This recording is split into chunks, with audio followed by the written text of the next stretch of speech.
बिस्मिल्लाहिर्रहमानिर्रहीम। सफ़ा नंबर 9, सफ़ा नंबर 10। हाथी आहिस्ता चलता है और चूहा तेज भागता है। जी प्यारे बच्चों, हाथी आहिस्ता चलता है और चूहा तेज भागता है।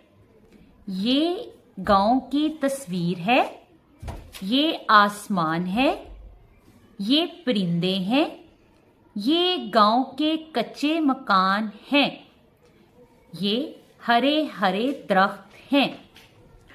ये बैलगाड़ी है, बैलगाड़ी के ऊपर गन्ने हैं, गन्नों के ऊपर किसान बैठा बैलगाड़ी चला रहा है।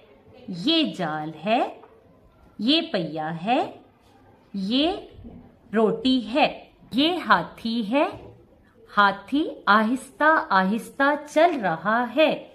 ये चूहा है, चूहा तेज तेज भाग रहा है। जी प्यारे बच्चों, हाथी आहिस्ता चलता है और चूहा तेज भागता है। आहिस्ता तेज।